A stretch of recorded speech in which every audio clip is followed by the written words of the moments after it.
Hi, I'm Raj Kumar, President and Editor-in-Chief of DevX, here once again in Paris at the Convergences Conference, and joined by one of the founders of Convergences, Frédéric Roussel, who is also the founder and Chief Executive of ACTED, which is one of the largest NGOs in the world, certainly one of the largest in France as well, working in 35 countries around the world, everything from education and microfinance to humanitarian relief.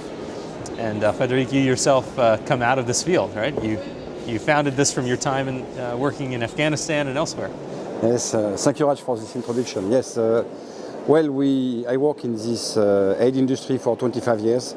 And 20 years ago, instead of complaining about our organization and about our bosses, me and a few friends decided to set up our own organization to do the way we wanted to do them. Right. We started as a group of 4 or 5 people, and now, we expanded globally, and we hope we are able to provide solutions not as smart as we expected at the beginning, but as smart as we can at least. Yeah.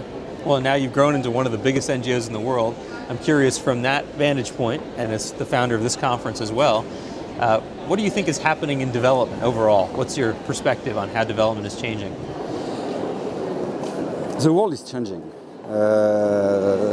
And the current crisis has actually certainly increased the changes. Okay, it's a bit long to discuss about these overall changes, but we have a situation where the globalization, which has been fairly successful, end up in a situation where the North is getting into trouble and the South is really expanding. And this is a major change in the paradigm, because the aid industry was based on the assumption that the North and the South. And now this is fairly changing. We have leading countries in the South that are becoming donors and that actually setting trends. It means we have this first major change. We are not anymore the people setting the agenda. The agenda become a bit more complicated. And in many ways, the North is in need of more support in a way than means the differentiation is more, things are becoming more fluid in this North-South. So what does that mean for a big NGO like you? I mean, how are the NGOs changing? We are trying to adapt. I can speak about ACTED, okay? It means a few years ago we felt that being in the aid industry, having close link with our donors, our pairs, our coordination bodies, we run the risk of becoming more ossified. Okay, we are almost in a sanctuary, like etc. And we felt this is a bit dangerous, and we need to go outside the box. Okay, and to do so, we set up new instruments. We felt that the social business and the microfinance were a major tool to empower our beneficiaries. And we invested heavily in microfinance, and we created a subsidiary for ACTED, which is just focusing on microfinance, called Oxus, who is coming with one stage is supposed to be much larger than us actually, and that's take our beneficiaries to a point that they become economical agent, and that really well, as soon we have one of the beneficiaries that has been 2 or 3 in microfinance, is an independent economic actor and somehow is out of our. We're in an industry where you want to lose your customers. Right. And I mean, we set up this microfinance tool. From this microfinance tool, we started to interact with banks, with investors, and of course, coming from the non-profit sector, we had a natural, we were a bit careful. And we realized that actually we could create a lot of added value, a lot of additional growth, a lot of potential. And there came the idea of convergence, having a forum where people can meet from different perspectives, different backgrounds, profit, non-profit, and together try to see how we can converge on this whole perspective of supporting the economic growth in the lower strata of the world population. Okay, and convergence started as 100 people 5 years ago. It's now a fairly significant event. Yeah. We have 5,000 people, and I'm very happy to see that we have everything from the boss of the International Bank to students to NGOs to public actors to etc. Means we hope that this will be an event that will actually shape even further and possibly become an additional trendsetter.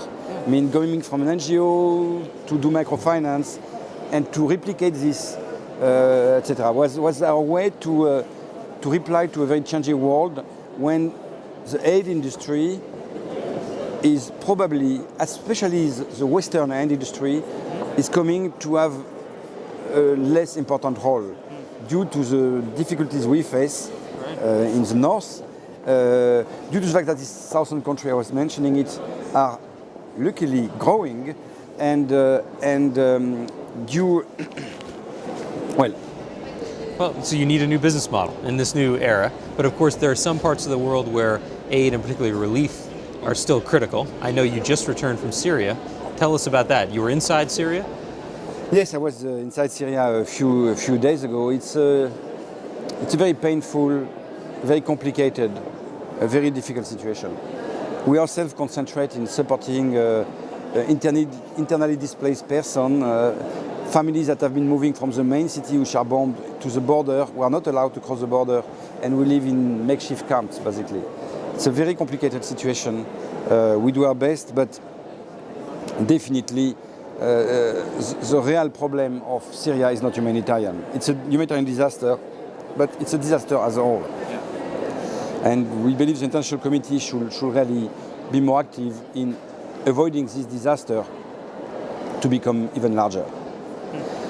In general, although we have been trying to move and create new entities that help us to face these movements, this tectonic plate movement, we still are mainly an aid organization. I mean, our main activity is to support, I think every year we might support 5 to 8 million persons with very basic needs. We are not speaking about rocket technology. We take refugees, people in very difficult trouble, and we try to gather their primary needs. Now, unlike a lot of aid organizations, relief organizations, you don't get a lot of funds from individual donations, right? You typically work with bigger institutions. Why is that? And is that something you're thinking of changing, or how does that go into your business model as an NGO? Because, we have not been very smart, and actually I'm looking at your auditors and tell them, please give us money. We have never been smart enough to ask money from people, okay. But we will try to get better at this. Yeah, I think it's one of the big changes in this market, as you know, and have a diversified funding stream. You've done it incredibly and built an amazing organization, so congratulations on that. And thank you very much. And thank you for spending a few minutes with us, and thank you for this wonderful conference. Thank you very much. Thank you. Super.